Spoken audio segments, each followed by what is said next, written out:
Hello everyone, and welcome to another WWT Experts session. My name is Matthew Coble. I'll be your host today. And today we're talking about something called generative AI and large language models. Pretty sure you've been hearing about that some out in the marketplace today. And we're going to be hearing from WWT expert Aditya Prabhakaron. Aditya is a lead data scientist with Worldwide Technologies Management Consulting Practice. And he works with our clients across their data life cycles and has expertise in developing machine learning, deep learning, computer vision, statistical modeling, solutions of all those kinds.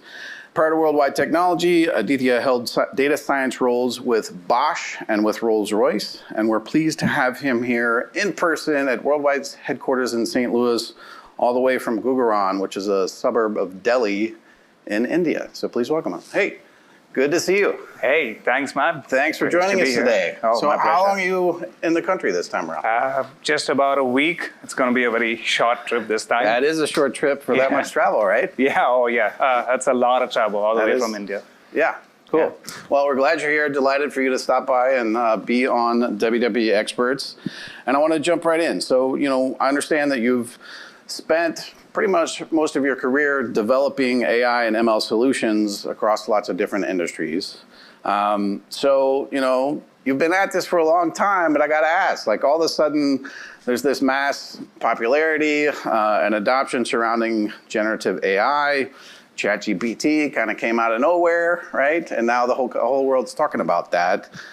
Did you see that coming? Or is that, are you just as surprised about that as all the rest of us? Well, generative AI has certainly exploded in the last 18 to 24 months or so. Yeah.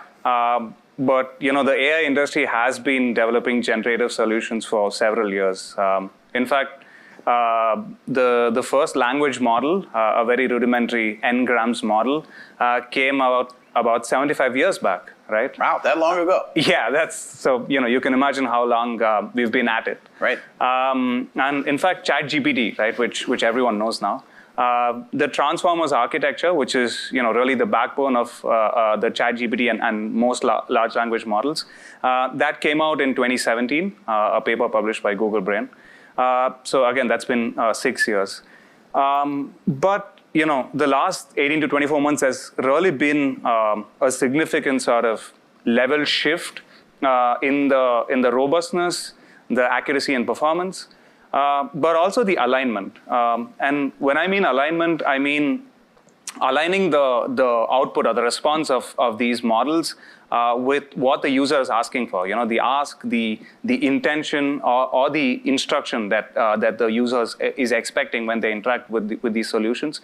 And because that has improved significantly, that's just making it consumable now. And so it's just exploded on the scene right now. Yeah. Well, Aditya, so everywhere we turn now, we're hearing about generative AI disruption. It's going to change everything, and it's going to touch all different types of businesses, organizations, and so forth. So it is a really cool technology, but what should business leaders and IT leaders really be thinking about, and what should they really be caring about? Well, so apart from the fact that generative AI can unlock new opportunities, right? Potentially new sources of revenue, maybe even the backbone of new ideas or whole new products. They're really going to revolutionize the way we work and operate. All the things that we're currently doing as part of the organizations. And some of these are already incorporated in some of the products. So for example, Microsoft Bing search, right, or the GitHub Copilot has the chat or the voice support. So that's already changed the way you search for information or the way you code, right? But it's not limited to just these, right? So there are several use cases. Imagine being able to answer every question in absolutely any document within the company at the click of a button, right? Mm-hmm. And also to be able to ask follow-up questions, right? To actually ask further and further questions and engage in a conversation. Or to be able to write very clear, crisp communication tailored to a particular audience, or that adheres to a specific criteria. It could be a client email, it could be a flyer for an event, or to do calculations, and whip up like charts and visualizations without writing a single line of code. You always have maybe a leader or an executive like, hey, what's the revenue like for this product, in this region, right? And so imagine you're able to give that information instantaneously, right? Yep. So what this really means for businesses is that the businesses which really embrace generative AI will definitely become a lot more efficient, a lot leaner, more responsive, and certainly more productive. And this will really transform the way you do business, right? And I believe that we are at the beginning of a sort of inflection point where the adoption and application of generative AI will spread to several companies in the market. It's no longer going to be something that just the big tech companies do. It's just going to see we're at that beginning stage where there's a proliferation of the application and adoption. Yeah. Well, you sound pretty optimistic about it. Is that fair to say? Oh yeah, absolutely. It's just completely going to transform the way we operate. Yeah, and I'm excited about it too. I think there's a ton of potential there.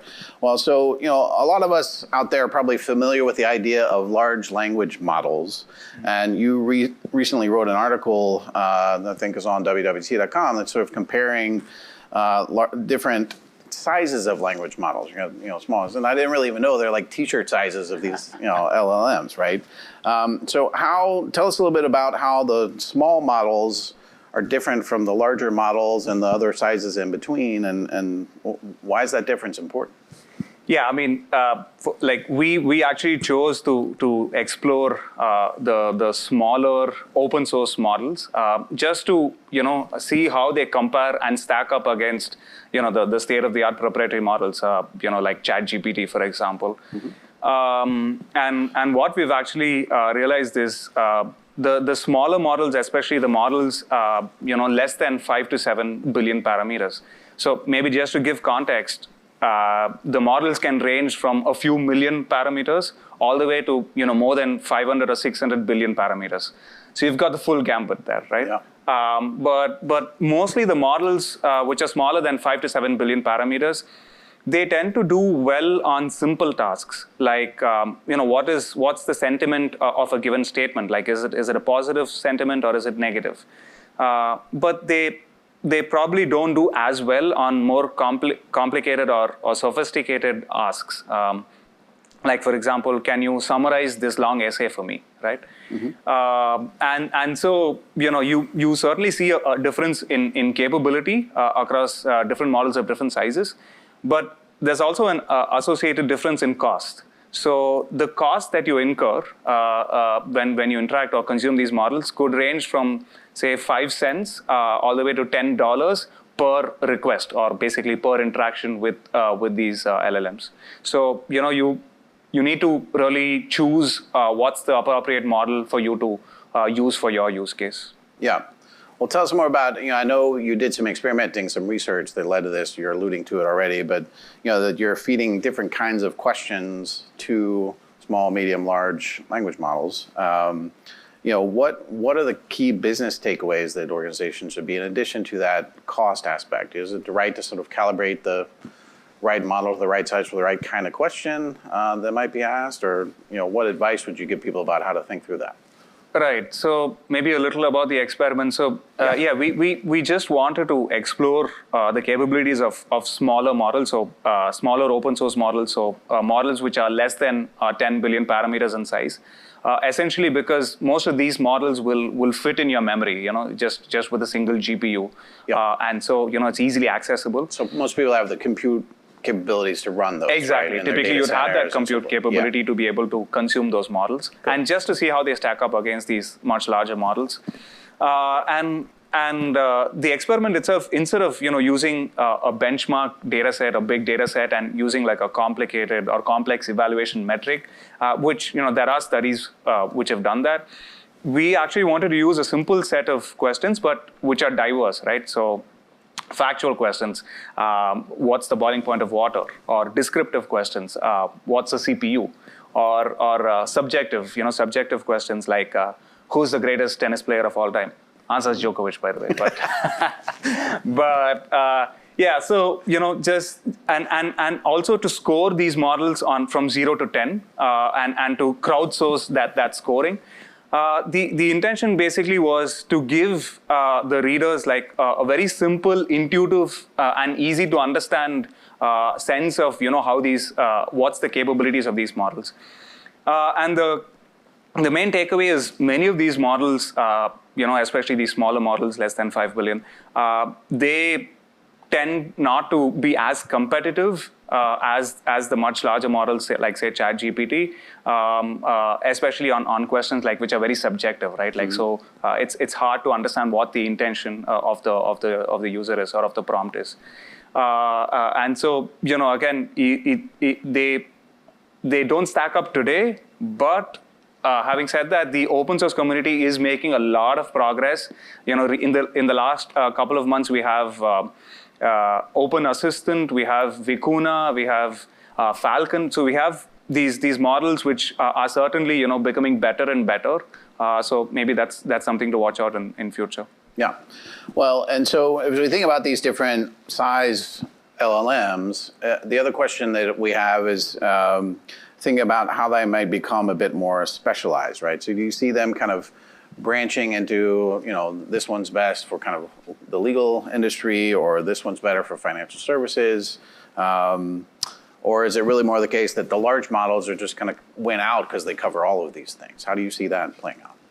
So the larger models are essentially better in the sort of fundamental capability. So what you're asking is like, do we need like fine-tuned models which are very specific to a domain? So again, that really depends on how different that domain is to what the model was exposed to. But fundamentally, the ability to really understand language, understand semantics, right, and to be able to perform a wide variety of tasks, the large models are the go-to right now. But again, like having said that, the AI industry is really focusing on handling these large models, right? And that is from both an analytical standpoint, right? Like parameter efficient fine tuning and pruning these models, right?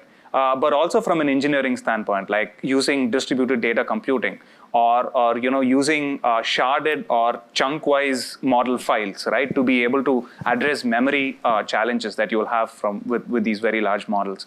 So again, there are multiple such techniques. Our team itself within Worldwide Technology is exploring many of these techniques, and we're building out frameworks to leverage these options. So. Well, I want to build on that a little bit and ask you a different question about intellectual property, confidentiality, privacy, security, and so forth. Do the model sizes impact or sort of guide how you might choose models based on keeping stuff confidential or kind of private, or protecting your intellectual property? Like, I feel like that's a growing space of concern that people have. So I'm curious what advice you're giving people in these early days.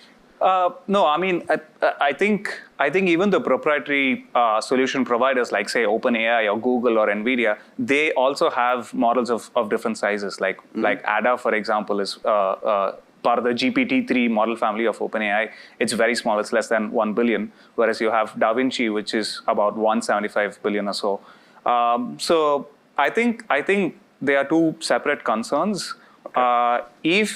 If a company feels that they're not comfortable with hitting a model that's hosted on the cloud with their data, or hitting with their prompts, and also not owning the IP of these models because they're owned by the respective solution providers, right? And I'm also thinking about giving away your IP because you're contributing it to the model inadvertently, right? Potentially, but there are certainly frameworks in place, and encryptions and things in place. But if you're not comfortable with that, you could take the route of trying to build and deploy these solutions on premises. Mm-hmm. But you need to keep in mind that that will entail a significant amount of investment in terms of resources, in terms of infrastructure, in terms of hardware, in terms of people, right? And all the expertise and knowledge and all the pipelining that you need to do to build and execute and achieve this on premises. So right now, unless there are very clear concerns, maybe financial. I mean, you're operating the financial industry. You have some very sensitive information which you can't host on cloud. Because remember, whether it's generative AI solution or it's just a software, or dashboard solution, there are solutions that are deployed on the cloud, for several years now.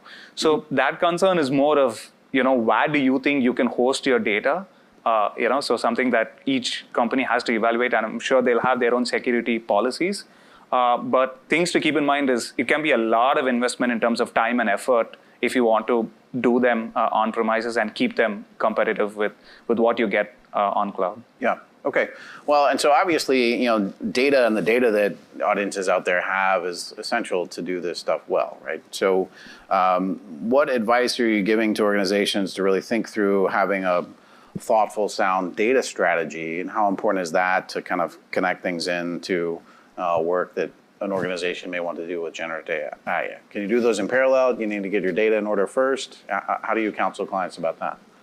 Well, technically you can try to build a generative AI solution just with the data that you have, like without a concrete strategy in place.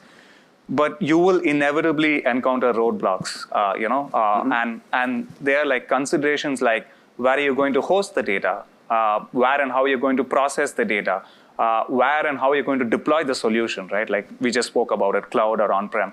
So, and the thing is that you can't choose a different set of technologies and tools for every different use case, right? Like, hey, I use this for this use case, and then I'm just going to use another set of technologies. I'm going to think about what technology I want to use or where I want to deploy the solution for the next use case, right? So that's not going to work for you.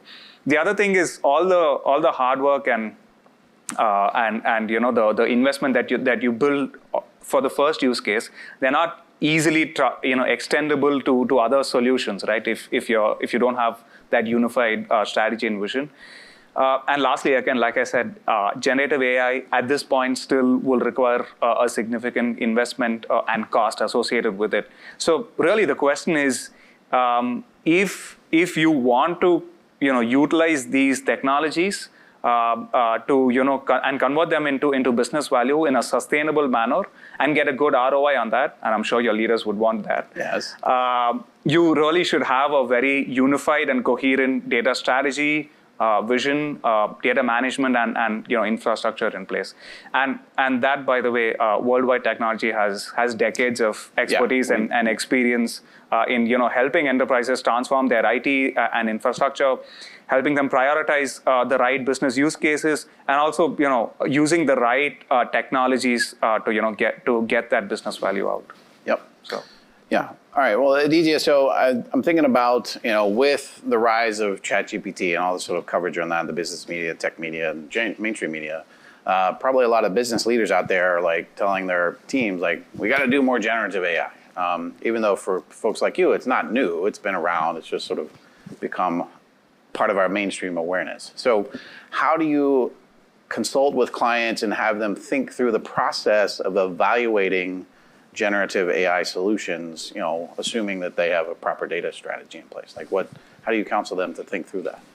Right.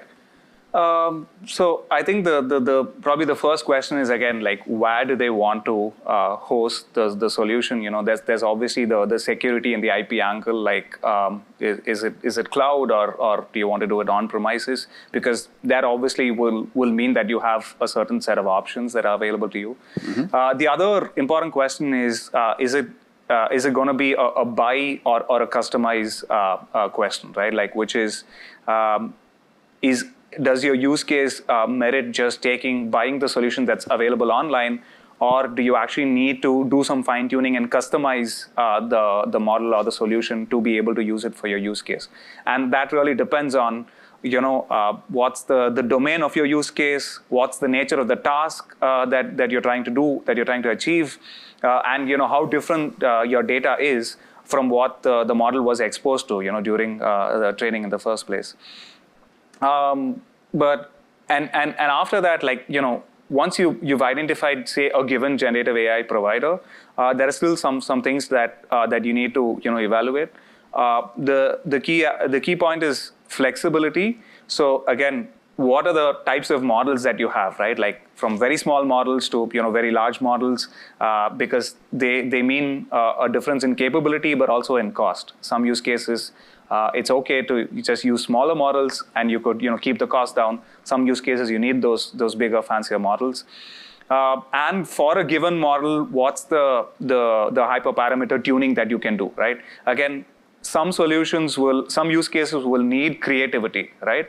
But some use cases will need a very repeatable and reproducible response. So how can you play around with a given model? And again, how can you really fine tune a given model, right, with your own custom data set? And lastly, I think, but very importantly, the documentation and support that is available, right? Because this technology is still new, and so you're probably going to encounter some issues along the way. So how are you going to reach out? Is it a set of good documentation or people or teams that you could reach out to in case of that? Yeah. Well, this will probably serve as a question to sort of summarize what you just said, or can I distill it down? But I know we're doing a lot within our organization, data scientists with engineering teams to explore generative AI and how it can work for us as an organization. So we've learned a lot, both internally and with our work with clients. So if you're thinking about organizations out there thinking about really being serious about getting underway with generative AI, what's the one piece of critical advice that you would give them? Well, again, from our own experience, that we've had with customer interests, just want to say that you need to find the right fit. Find the right pain point and the right use case to bring in generative AI where it makes sense, because that ensures that you're actually tied and married to the problem, and you get the right business value, rather than thinking of, hey, I want to use generative AI. What's the use case that I can figure out where I can use this, right? So I think that's figure out the business problem first, exactly, and the outcome you're looking for, and then how do I apply? Okay, exactly. If it's the right fit for a generative AI solution, then go ahead and invest, because it's a lot of investment. So ensure that you think about the use case first before you think about the solution. Yeah. All right. Well, I know that you absolutely love being in technology, and I got to imagine it's super fun to be in this cutting edge space of generative AI. But I also understand that you love being off the grid, right? And in the mountains, enjoying time away. Curious if you see any utility in how generative AI could improve your affinity for being outside and away. Yeah, I think from the top of my mind, I think planning and researching, right, which can be very arduous, but also which is very important, right, before you embark on a trip or an adventure. So it could be anything from weather or terrain or access or trailheads, but also it could be things like gear, what's the right gear that I need to go on a particular trip. And what are the recommendations, where and how do I get them, right? Again, you could say hey, I need gear for this particular price, maybe in this location and things like that. So certainly, I really hope that it makes it a lot easier for me to go on those trips. Yeah, I mean, so are these trips for you just a day hike and out and back? Are you camping and out for days or weeks, or what do you like to do? Well, I generally like to in the Himalayas go on week-long trips, because I'm actually from the south of India, so it's a while to go to the Himalayas. So I love going camping, doing 5-day, 7-day hikes in the Himalayas. Yeah. So. Well, what I thought you were going to say is hey, AI, take care of these things while I'm gone for the week. Right? Or something like that. I think we're not there yet Not quite completely. there yet? Yeah, I hope yeah. we get there, because there are definitely We some will. daily administrative things that I would love for AI to take care of for me, and maybe you too. All right. Last question for you. I love talking to our experts to ask them to peer into the future and predict, where they think things are going. So if you look ahead of the coming years, I know there's a lot of energy and excitement about generative AI, like LLMs, and so forth right now. But 2 years out, 5 years out, what are you super excited to see? Well, the first thing that I would love to see is the responsible and ethical sort of use of generative AI solutions.